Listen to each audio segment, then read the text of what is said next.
சகோதரர் பக்தசிங் அவர்களின் ஊழியத்திலிருந்து விடாய் துணிக்கேற்ற வார்த்தைகள் பிப்ரவரி மாதம் 23ஆம் தேதி. ஆதலால் நாம் இரக்கத்தை பெறவும் ஏற்ற சமயத்தில் சகாயம் செய்யும் கிருபை அடையவும் தைரியமாய் கிருபாசன தண்டையில் சேரக்கடவோம். எபிரேயருக்கு நிருபம் 4வது அதிகாரம் 16வது வசனம்.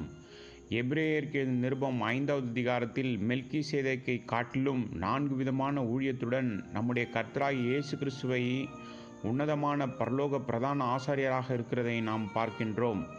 முதலாவதாக நம்முடைய எல்லா குறைபாடுகளுக்கும் அவர் நம் சார்பாக பரிந்து பேசுகிறவராக இருக்கிறார்.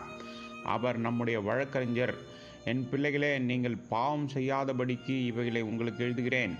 ஒருவன் பாவம் செய்பவனானால் நீதிபரராக இருக்கிற இயேசு கிறிஸ்து நமக்காக பிதாவினிடத்தில் பரிந்து பேசுகிறவராயிருக்கிறார். 1 யோவான் 2வது அதிகாரம் 1வது வசனம். இரக்கமும் உண்மையும் உள்ள பிரதான ஆசாரியராக அவர் இருப்பதால் அவர் நம் சார்பாக மன்றாடுகிறார். நாம் அனைவரும் நமது பலவீனத்தாலும் மதியினத்தாலும் தேவனை துக்கப்படுத்துகிறோம்.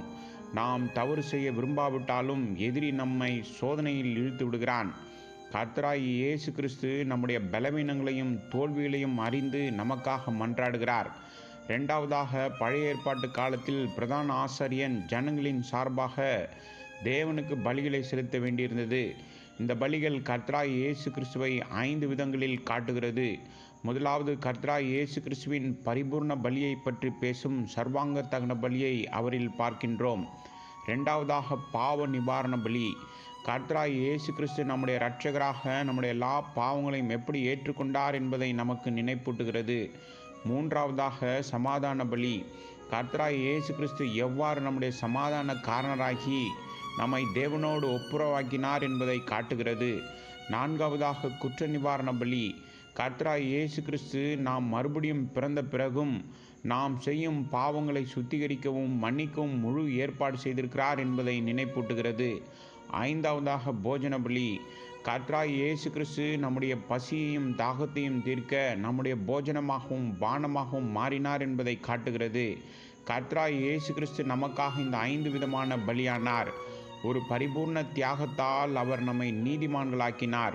ஆகவே நாம் சொல்லுவோம், கர்த்தாவே, நீரே என் சர்வாங்க தகன பலி, நீரே என் சமாதான பலி, நீரே என் பாவ நிவாரண பலி, நீரே என் குற்ற நிவாரண பலி, நீரே என் போஜன பலியாக இருக்கிறீர். மூன்றாவதாக, தேவனுடைய சித்தத்தை கண்டுபிடிக்க விரும்பியவர்களுக்கு பிரதான ஆசாரியன் உதவினார். அவனுடைய மார்பு கவசத்தில் ஊரீம் தும்பீம் என்று 2 கற்கள் இருந்தது. இந்த 2 கற்கள் மூலம் அவன் தேவனுடைய சித்தத்தை கண்டுபிடிக்க முடியும். இந்த விலை உயர்ந்த கற்கள் எவ்வாறு செயல்படுகின்றது என்பது நமக்கு யாருக்கும் தெரியாது. ஆனால் இவைகளின் உதவியுடன் பிரதான ஆசாரியன் தேவனுடைய சித்தத்தை கண்டுபிடிக்க முடியும் என்பதை நாம் அறிகிறோம். 1 சாமுவேல் புஸ்தகம் 23வது அதிகாரம் 9லிருந்து 12வது வசனம் வரை.